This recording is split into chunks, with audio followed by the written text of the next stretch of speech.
नमस्ते, मेरा नाम अश्विन सक्सेना है, कक्षा 6E से। और आज मैं आपके सामने एक कहानी प्रस्तुत करूंगा जिसका शीर्षक है अनमोल मोती। अब मैं प्रस्तुत करने वाला हूँ। वह 8 महीने का पिल्ला था।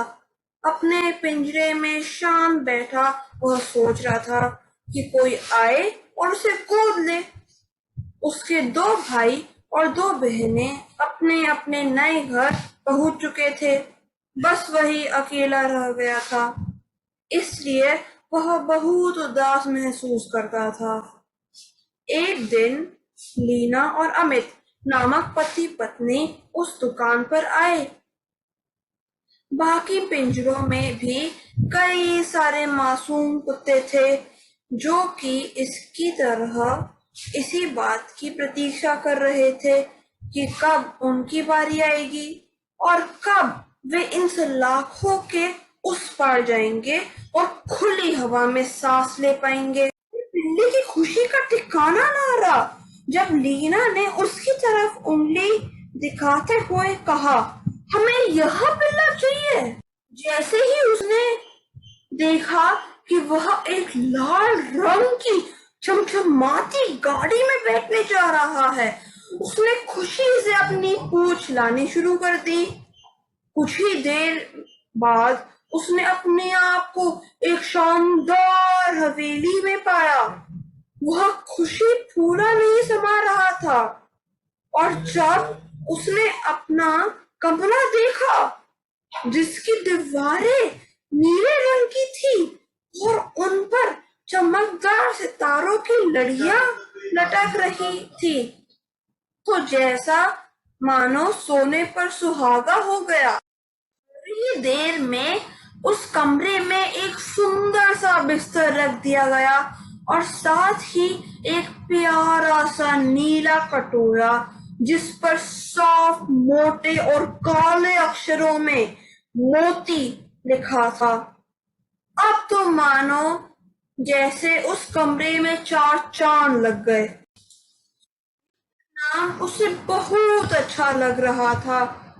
जब भी कोई उसे बुलाता तो उसको ऐसा लगता कि वह एक कीमती मोती है जिसे हर कोई पाना चाहता है।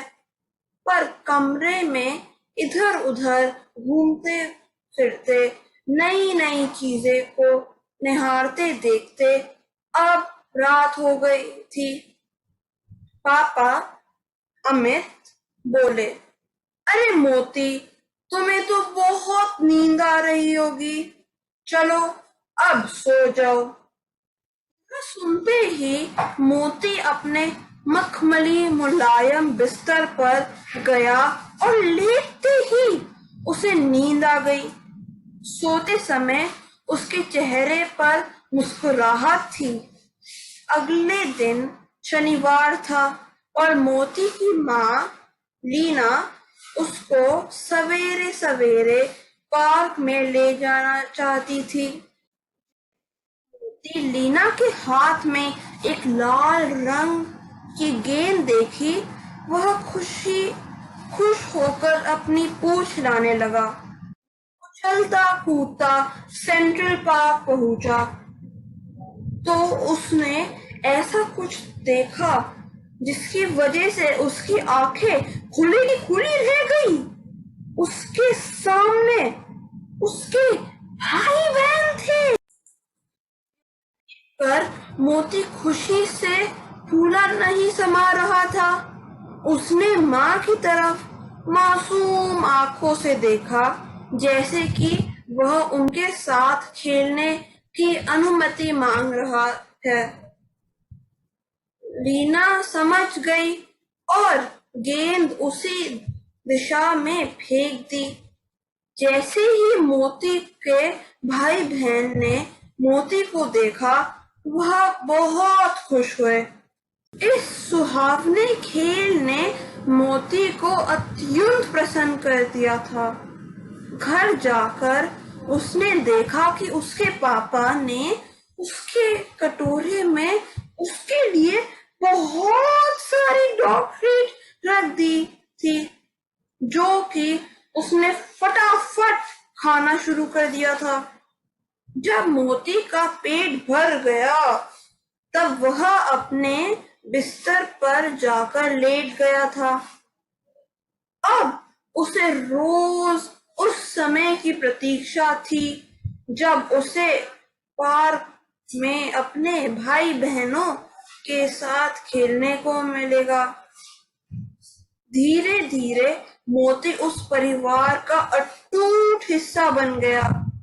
यदि कभी टीना या अमित उदास होते तो मोती उन्हें झट से खुश कर देता।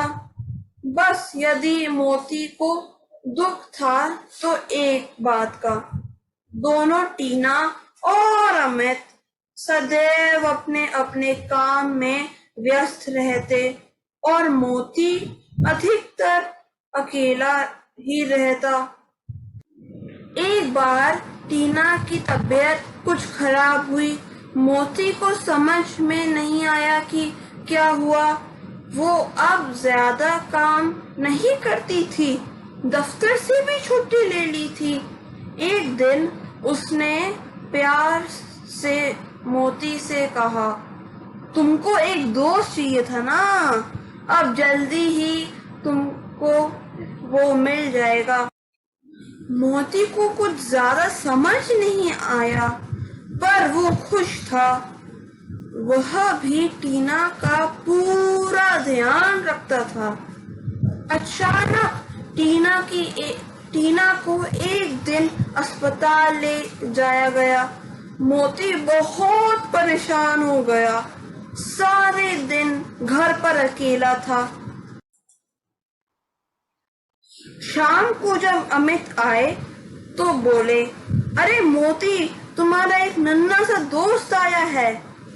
उसके 2 दिन बाद सारा घर रंग बिरंगे गुब्बारों से सजा था और मोती का नन्हा सा दोस्त घर आया था। मोती की खुशी अब 7वें आसमान पर थी। आज से पहले मोती कभी इतना खुश नहीं हुआ था और इस तरह वो नन्हा सा पिल्ला आज एक बड़े भाई जैसा महसूस कर रहा था। धन्यवाद अध्यापिका गण एवं मेरे प्रिय दोस्तों।